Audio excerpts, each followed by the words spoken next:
Greetings, humans. It's week 15. I believe it is. Yes, week 15. If nobody said that before, we should say it now. It's playoff fantasy crunch time, and this is the FootballDiehards.com Bob and Emil show. I'm Bob Harris, senior editor of FootballDiehards.com. Publisher Emil Kadlec sitting to my side, or actually sitting in a different room, but apparently sitting by my side. How are you, Emil? Having fun. What a week. Thursday night. Woo. What a blast. Great ending. It was a great game. Appreciate the officials making it more interesting. We're seeing some of that, right? I mean, you know, some of those holding calls were kind of hard to see, but in the end, we had some good scoring, and if not some unique individuals like Mike Williams getting the job done. We'll see what happens with Keenan Allen going forward. The early word is it's a hip pointer for him.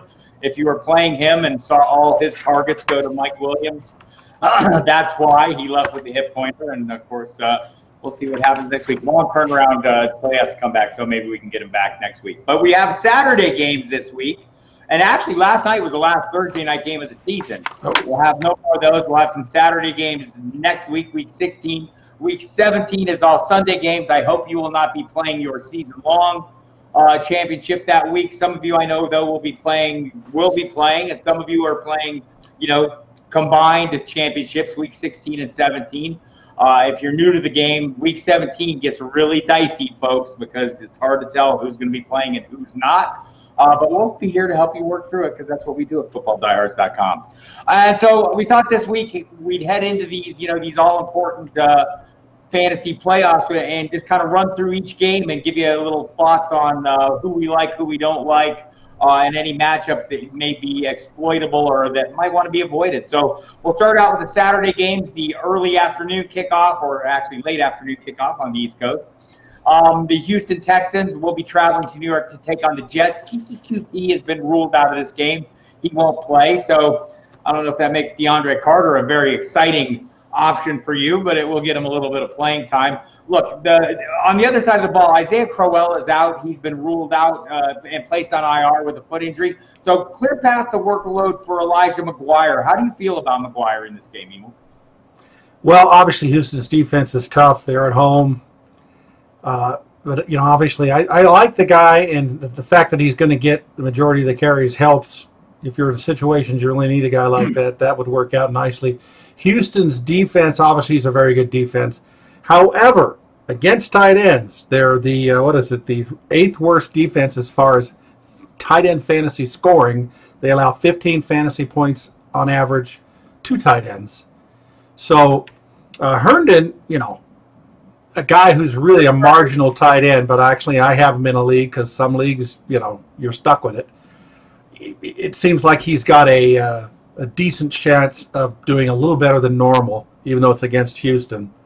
Right. So, I think, you know, I think that he's a guy that I've played some in DFS. I think he's a reasonable tournament play, a scoring threat as much as anything. Sam Darnold looking his way. There will be no Quincy Enunwa in this game either, who's kind of, you know, he's a wide receiver, built like a tight end, kind of plays like one. So maybe we get some extra targets for Herndon as well. And then we look at the Saturday night game. The Cleveland Browns travel to the Denver Broncos. All kinds of guys we want to play in this one, right? We'll start out there. Injury slate's pretty clean for both teams. Most of the injuries that will have an impact on this game are in the secondaries of both teams. We're down, I think, 3 cornerbacks for the Broncos, including Chris Harris. So that's maybe something you can leverage. Jarvis Landry might be an interesting play because of that. On the other side, Denzel Ward is out, the phenomenal rookie cornerback. So kind of helps out the situation. Talked to Arnie Stapleton from the Associated Press today about the wide receiver pecking order. And we saw last week Cortland Sutton kind of trail the other guys, Deshaun Hamilton and Tim Patrick.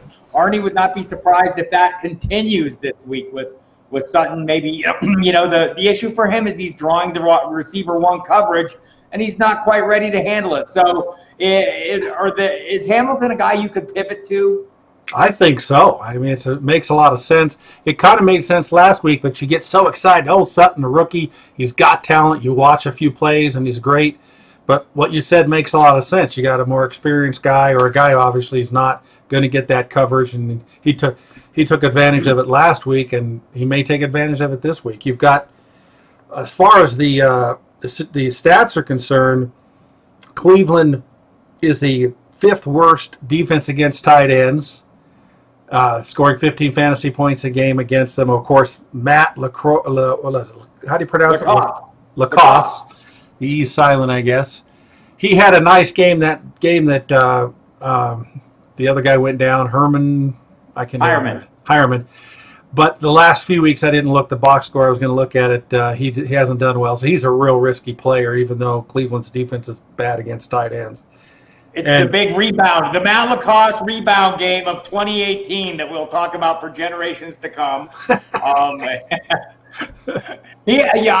was hoping for it last week. You're right, and I think the other side of the ball, David Njoku, it's a pretty favorable matchup for him as well. Yeah, Denver's defense is the 6th worst against tight ends, and they also give 15 fantasy points a game. It's rounded off to the nearest integer, so they're in a fractional situation. And he's been performing fairly well, a little bit inconsistent, but this appears to be a good matchup for him. Cleveland's also the 7th worst defense against running backs. They give 30 points a game. Chubb and maybe Lindsay. Yeah, not that Lindsay is good. Yeah, sorry, I had that wrong. I picked the wrong ones. And of course, you're probably going to start him anyway, but it's nice to see those stats lay down for you like that. Right, and you're also playing. Look, you're playing Nick Chubb. You're playing workload. I'm playing workload at this time of year. There's a hierarchy of decision points for you. There's workload. Got to have that, or you have nothing. There's matchup. It's an issue. It's health. There are issues. Those are more complicated, nuanced situations that depend on your options and things like that. So, but Chubb is definitely in your lineup. Philip Lindsay in your lineup. Duke Johnson, though, given the information, is maybe a reasonably good play. Then we'll move on to Sunday's games, the Cowboys and the Colts. This is a tough one for the Colts, and I find myself, maybe wanting to back off Marlon Mack. T.Y. Hilton comes into this game listed as questionable. On the other side, everyone's pretty much healthy for the Cowboys. Zeke is fine. Zach Martin, the guard, is going to be held out of this one, but I don't know if that's going to be a make or break. But it's a pretty tough matchup for both sides, right? Yeah, it's surprising to me looking at these stats. And, of course, Dallas's defense is beginning to improve. They got that the linebacker who's really playing well. I'm looking at these stats, and I'm like, what? Dallas, the 7th best defense against running backs? Dallas, the 3rd best defense against wide receivers? Now, if I have T.Y. Hilton, which I do in a few season-long games, unless I've got this incredible receiver core, I'm probably going to have to start him anyway, but it doesn't make me feel very good. At least they're at home in Indianapolis. So, and I guess, typically you're not going to be starting too many, Colin Mack. Hopefully the running backs for Indianapolis aren't at the top of your depth chart, so you don't have to worry about that. But, yeah, a little surprising. Maybe Dallas's defense is coming along. Defense is for real. Yeah. Sean Lee could return this week as well. We'll see how much they want to take Leighton Vander Esch off the field. My guess is not that much. Any way to get him on the field at the same time every once in a while, or does it just not work?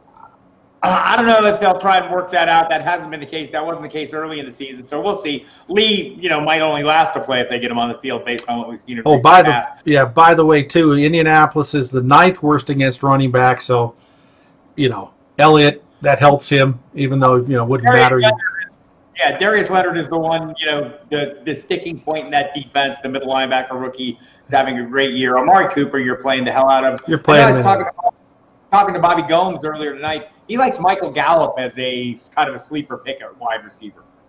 Cool. All right, Lions and Bills. Buffalo, all kinds of injury issues. LaShawn McCoy, Chris Ivory, both listed as questionable. Logan Thomas, tight end, also questionable. Stephen Hauschka, questionable as well. The other side of the ball, Detroit is beat up as hell. It's also Kerryon Johnson out again. Bruce Ellington will miss this game. Matt Stafford listed as questionable. We saw last week kind of a bit of and Michael Roberts is out, by the way. He's on IR. So that leaves a tight end core of Luke Wilson and Levine Toilolo, who mysteriously shows up for an offensive tackle that they call a tight end. Never really been asked to catch much. Toilolo's had a couple of decent games. But Buffalo's defense is pretty tough in general. Yeah, they've started out, first 4 weeks I was glancing at the stats. Obviously, it was bad. But all of a sudden, this Buffalo defense is pretty good. They're 3rd best against tight ends. So even if you wanted to try Luke or Toilolo, you know, it's going to be a tough situation for him. They're third best against wide receivers, and the wide receivers right now in Detroit aren't doing that well. Galladay's, you know, their things aren't working like you pointed out. So maybe those are people you don't want to start this week unless you're desperate. Right, Kenny Galladay going up against Tre'Davious White is a very tough play. Josh Allen, I think, is a viable streaming quarterback. Yeah. Interesting to note. We're going to talk about the Packers and Bears here. But part of that has been his high rushing floor. He is now the leading rusher on the team ahead of LaShawn McCoy.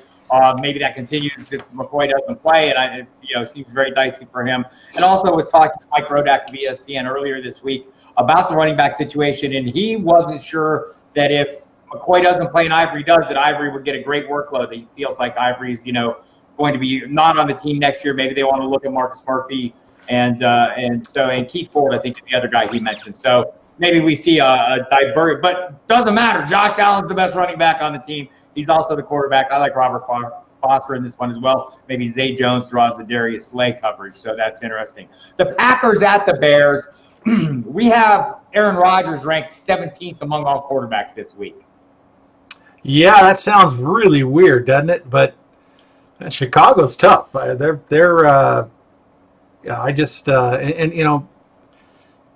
Aaron has had some good games, but he's still not getting the yardage. He got like 200 yards, but he did get the touchdowns. So fantasy-wise, he's not quite there yet, and it's just, boy, Chicago's tough. And it's in Chicago, so that's pretty low though. That's low. It's kind of scary sometimes.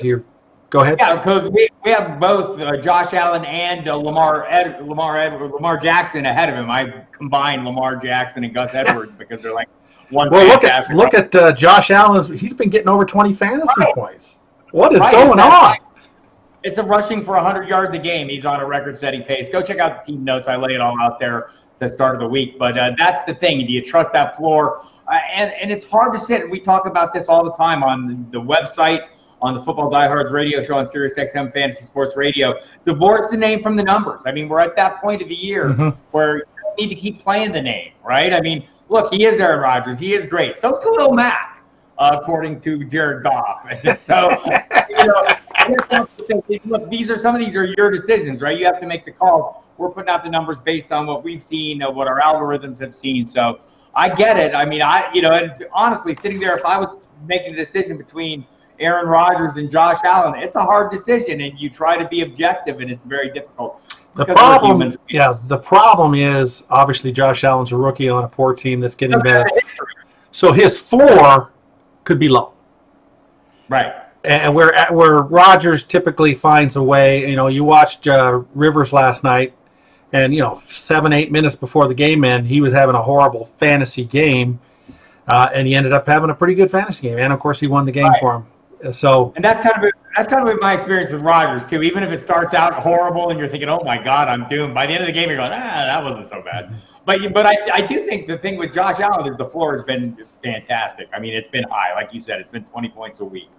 So anyhow, on the other side of the ball, I don't know. For me, it's hard to trust any of these wide receivers. Allen Robinson listed as questionable. Sounds like he's actually closer to probable. I would expect him to play. He seems like the guy that's been coming on. It's not as tough a matchup, obviously, for the Bears offense as it is for the Packers. Anyone you like in particular on that side of the ball? How about Tyreek Cohen? Yeah, he seems like a great play this week. I'm with you on that one. Sneaking around, catching balls, running the balls. I love these running backs. There's just something special about that guy. He's got such quickness, and he's so strong, and of course he can catch the ball with both eyes closed. He's just a nice short guy for Trubisky to be able to get the ball to, and he's very effective. All right, so Dolphins are at the Vikings. The revamped Vikings fired their offensive coordinator, John DeFilippo, this week. Mike Zimmer hammered him, just made weekly comments. He wants to more focus on running the ball. Miami's not great at stopping the running backs. Could this be a fortuitous set of circumstances with a new play caller that Mike Zimmer has handpicked to run the ball more? Dalvin Cook going in this matchup against the Miami defense, this is the 6th worst against fantasy running backs. Yeah, it lays out there, doesn't it? And they're at home, which is more comfortable. So Cook has got a great opportunity this week, and maybe Lat Murray will get a few carries too, but obviously Cook will be the first guy. it's a good opportunity. The numbers are there, and they want to do it. So, and usually sometimes teams have that emotion when they get, something happens with the coaching staff. And, they're still in their playoff hunt, aren't they? The 6th seed right now? Yeah. Yep, they're still in the thick of it.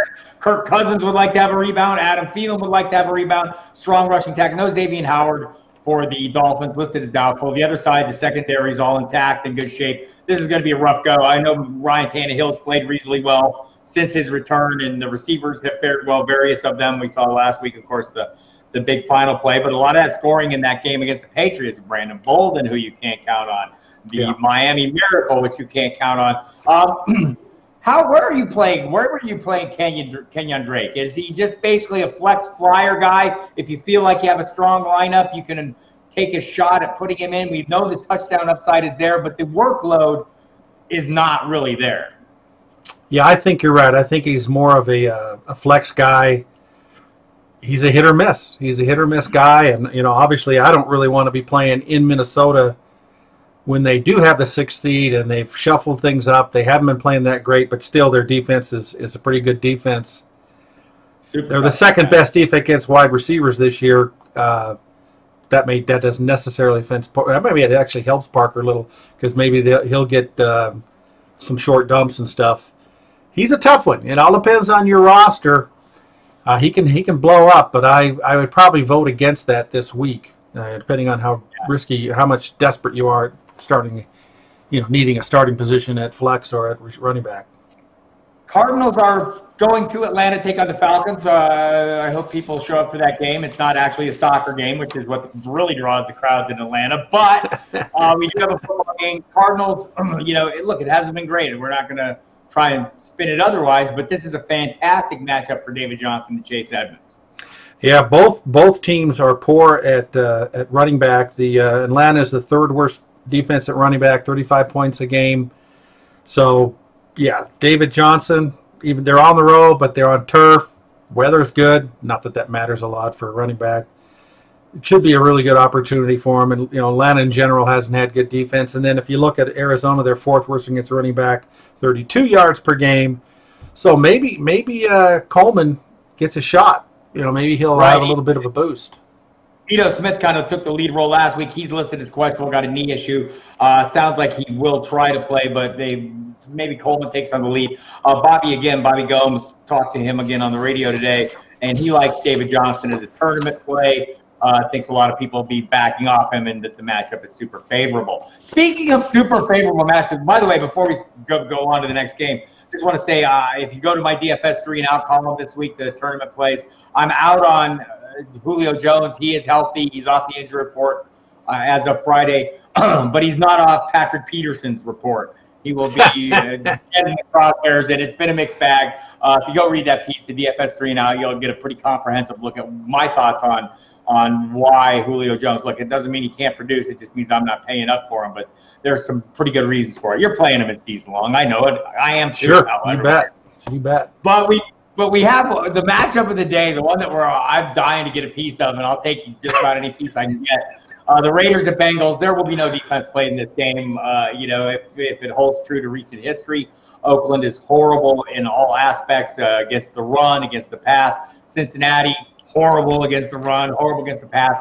Like Doug Martin in this game, Jalen Richard, both of those guys should be fine plays. Joe Mixon on the other side, a phenomenal play as well. The only guy happier about this matchup than Doug Martin is Joe Mixon. So are there any other guys beyond the primary? Look, Tyler Boyd, I think, is in a solid matchup. The Raiders receivers, Jared Cook you like, Jalen Richard you like. Beyond that, it gets a little bit dicey. Maybe Jordy Nelson's a good play. But are there any outliers on this either roster? Yeah, CJ Ozuma, the tight end, he's only getting 5 to 6 or 7 points a game. It's kind of a low guy, but the Raiders are the worst in tight ends. They give 17 points a game. So, maybe he's a tournament play, or maybe, he's a guy, if you're really desperate at tight end in your playoffs of your season long, he may be a guy you consider. I'm actually in one of my leagues. I got just desperation at tight end, and I'm seriously looking at him Saturday to see. I got to pick up somebody. He may be the guy. It doesn't just go, oh boy, this is a great, but maybe he gets 10 points and maybe that's better than what you can get from somebody else. Right. I like Derek Carr, too. Derek Carr's been playing surprisingly well. If you go to the website, do the search and the player search, check his weekly totals in recent weeks. He's been playing phenomenal football, throwing plenty of scores, and racking up some good yardage as well. So don't overlook Derek Carr in this game. Or don't play David Carr, though. He's not going to do well this week. The Buccaneers are at the Ravens. Fairly horrifying matchup for the Buccaneers, who didn't play well last week. Conversely, not a horrible matchup for the Ravens. How do you see this one playing out? Yeah, obviously the Bucs are the fifth worst defense at running back, 31 points, and of course you got Lamar Jackson and Gus Edwards running the ball. And I think that if that goes true to form, that they're going to be the big players. And the Baltimore's got a great defense. They're playing at home. I think they play better at home off the top of my head. They're the best defense against running backs, so somebody maybe you can pull a string on one of the running backs for Tampa Bay. And it's a tough matchup as well for Mike Evans facing and all three of the wideouts. How does it look for Cameron Brate?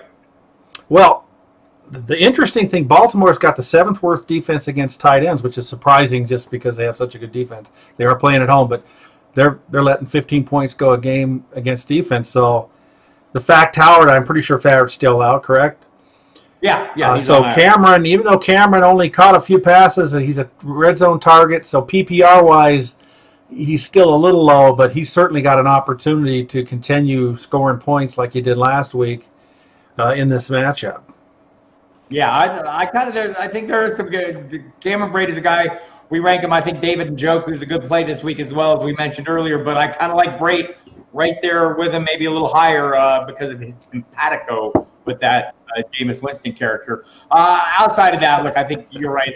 Guy to watch, though, is I think Kenneth Dixon seems to be coming on for the reason he's still around. I mean, whether it's injuries, suspensions, over the last couple of years, the Ravens have had plenty of chances to move on from him, yet they don't. Yeah, well, he maybe they're trying. I don't know what they're doing. He looked a little heavy, but damn it, he was rolling along and making yardage. A little more versatile guy than Edwards, who seems to be just a runner. Dixon brings a little bit as a pass receiver as well. So these guys have a shot to make the playoffs, and they got a running quarterback and this old Dixon, and then this guy we never heard of is Gus Edwards. Wouldn't that be hilarious if they made the playoffs with those guys as important players in the games? How long ago was that? I mean, Joe Flacco was mired in a slump, and we were talking about John Harbaugh's job security as if it was a fait accompli that he's gone at the end of the year. And he may still be, but that conversation is a lot more interesting if he's taking them into the playoffs. And the other fact is, last week, it was only kind of a semi-miracle that they lost against Kansas City. 4th down and 9, and Patrick Mahomes is running to his right and flips the ball 35 yards between 4 defenders, and there's number 10 who catches the ball for a first down. That's fun. Right. That was week 14 was just too much fun to watch. There you have it. The Titans are at the Giants. The Giants not good at stopping the running backs. Derrick Henry coming off a ginormous game. We all saw it in the Thursday night, a week ago Thursday night. The 4 touchdowns, 200-plus yards. That's not going to happen again, kids. Don't chase those points. But it is a pretty good matchup. How do you feel about Henry and Lewis? Yeah, Giants 8th worst against defense against running backs. Maybe Henry is so bizarre, and that game was just made it even more bizarre how flip-floppy he can be or how they use them. Dion Lewis could be a really good tournament player this week because everybody's going to be on Henry, the shiny new Henry. So, Lewis may be a guy you can look at in those situations. Go ahead. The other side of the ball, Odell Beckham has been ruled out. Not a huge surprise. The ongoing quad issue that knocked him out of last week's game a little more took us all by surprise last Saturday. He is not playing. Is there anyone that you can pivot to in this passing attack? Look, we're all playing Saquon Barkley. That's why we're not mentioning him. We know he's good. Yeah, he's a lock. Super good. But is there anyone we can pivot to? Like last week, it was Corey Coleman, the former Cleveland Brown, who led the team in receiving. There were 3 other guys who caught touchdowns, not named Corey Coleman. But who are we? Is there one guy you trust to pivot to in this one? I don't really. I'm right now. I'm a little bit of a stumped. I mean, the Titans' defense is #1 against tight ends. Wouldn't it be great if Evan Ingram would be a guy you could pivot to? But Titans are #1 against. Right? Yeah, that doesn't tell you could probably do it anyway. Maybe because he's going to get extra targets because ODB is out. But it's kind of a crapshoot there, especially the way they spread the ball around last week to the other wide receivers. So, unfortunately, Ingram has a poor matchup. We're pivoting to Saquon Barkley. I think that's a reasonable. Yeah, maybe that's the case. Of course, you're season-long guys. If you're season-long, you're. Look, if you don't have Barkley and you're looking at your other Giants, you're taking your chances. The Redskins are at the Jaguars. They will be starting the quarterback, Josh Johnson, a man familiar with the offense but not familiar to all of us. We have seen him play backup roles over the course of time. The Jaguars' defense has been kind of hit or miss, right? But in general, they're pretty good at shutting down the passing attack, especially with quarterbacks that nobody knows. So we have Josh Doctson listed as questionable in this game, coming off a concussion. So and Jordan Reed has been ruled out. So that makes it a little interesting, the other side of the ball.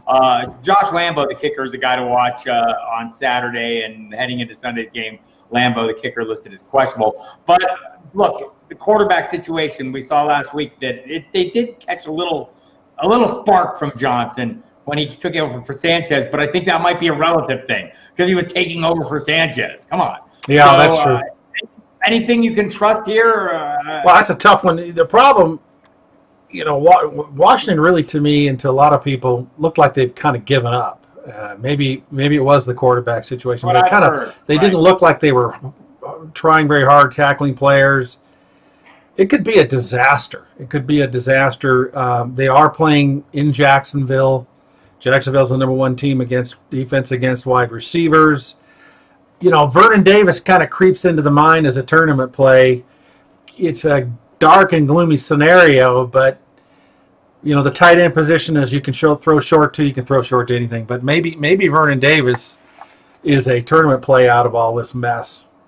Right. After we all watched what Derrick Henry did to that defense, we're all like locked in Adrian Peterson. I see you, buddy. I would not bet on that, but look, it's not Adrian Peterson. We saw it what was the last game, 90 yards, the touchdown run, and then 8 yards after that. But Adrian Peterson can break off a run. So I think if you're looking to get somebody in this matchup, by the way, Chris Thompson is also listed as questionable this week. Came down with an illness. You expect him to play, but it's one to watch. So look, I'm not eager to play anyone. On the other side of the ball, Dede Westbrook's coming on a little bit. And you said it, the thing that I hear most from the people who cover the team, talking to them privately, is the words giving up, that they've given up. And why wouldn't they? I know why they wouldn't, but I mean, You get it. It's been a tough season, injuries, attrition.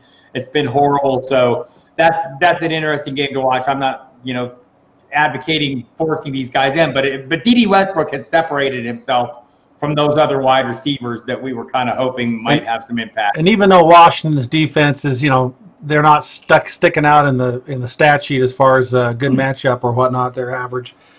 But if they're giving up, that's a whole different thing. If they're not going to put the energy out there, then a Dede Westbrook or whatnot can, maybe even Leonard Fournette can actually do something this week. I remember that guy. I remember when he was supposed to be good. Wow, what a mess. So good. Seahawks, but maybe this week. Seahawks are at the 49ers. Matt Breida listed as questionable. Pierre Garçon's out, but Marquise Goodwin and Dante Pettis both turned up as questionable on the injury report. Added Thursday. Hate when guys are added late in the week. Kyle Shanahan said Breida's good to go, so that kind of puts the kibosh on the Jeff Wilson train to some degree. I mean, his breakout game was against Seattle essentially 2 weeks ago. There was a lot of production in that game, a lot of offense for Seattle. There is no Rashad Penny for Seattle this week, so Chris Carson, a little clearer path to workload. Doug Baldwin listed as questionable. George Kittle, very hard to bench him. Maybe the easiest, most certain play in this game right now, right? Yeah, despite the fact that Seattle's sixth best defense against tight ends, 9 points a game, I think you just got to go with Kittle if you got him. Yeah, he's phenomenal. And, 3 catches this year of 70 yards plus, most in the league. Yards after the catch, he's stomping. He's the Odell Beckham of tight ends. I keep saying that, and it's not just the one-handed staff; it's the big plays. I'm not sure who you go with if those receivers are out. I think, look, Tyler Lockett, I think, is a viable play, but it's the passing attack for Seattle. We saw it in the game against the Vikings. Is not great. They'll run the ball 40 times in a game. But when Russell Wilson, for the most part, wasn't as much against the Vikings, has been incredibly efficient. That's because David Moore looks down when his feet are, he's got the ball in his hands, and he tends to score those touchdowns he didn't score against Minnesota. Same with Tyler Lockett. He's very efficient. I think the matchups, it's a great play. I'd like to see him against the very physical Richard Sherman, which might happen some in this game. But interesting. I mean, I think you can play any of those guys based on recent history, but set your expectations accordingly. I think this is going to be a run-heavy game. Seattle is in a position to make the playoffs, right? What are they? Right. 8 and whatever it is, 7 and 5. They got a shot. They put themselves on a serious roll. I think the big game that we were all kind of excited to see. I don't know if it's the highest over/under. Is it? Let me look real quick. The Pittsburgh is hosting the New England Patriots. It's 52-point over/under. The only one higher was last night's. Actually, the Rams is 53. So, but it's right up there. I know, talking to Bobby today, he loves this game. Has a lot of guys playing in it. We have one issue that we have to note. James Conner returned to practice on Friday and is now listed as questionable. So all the Jalen Samuels fans who expected the Steelers throw the ball, I think, 68% of the time, more than any other team in the NFL. And they're not shy about it. So Jalen Samuels looked like a great play in this game. I've mentioned also my DFS 3 and out how great Rob Gronkowski has fared against the Steelers. No team outside the AFC East that he scored more touchdowns against than Pittsburgh. He's averaged 110 yards receiving a game against the Steelers in his last 6 games. So we think this is going to be a pass-heavy game. Vegas thinks it's going to be a pass-heavy game. Which matchups are you looking to exploit? Well, obviously Gronk, Pittsburgh's is the 4th worst tight end defense for 15 points a game, so plays in Gronk's favor. And Pittsburgh's the 4th best defense against running backs. So, and again, it's a problem but a lot of these running backs like James White are pass-catching running backs. But right now, it's kind of hard to figure out what New England's doing. All of a sudden, the things are getting shifted around. You got Burkhardt's back. That crazy James Devlin is getting goal line carries. I mean, I don't know. We finally got Sony, playing pretty well there, and he was injured. Then he came back and played pretty well, and now we're back to the old Belichick running game. What do you do there? I don't know what you do there.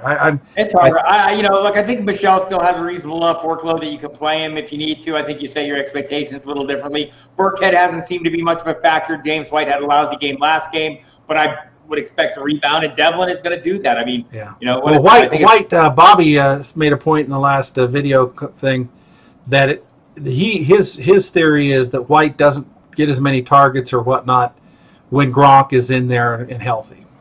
Very possible. Which he will very do. So, he does like White this week, though. Bobby does. So interesting that, because Gronk is set up for a great matchup. Yeah. And I guess, look, you're playing season long. You're playing all these guys. I think it gets a little dicey in DFS where you can avoid some of these guys. But we love Ben Roethlisberger this week. I mean, it's hard not to, even with the beat up ribs. He's off the injury report. He'll play.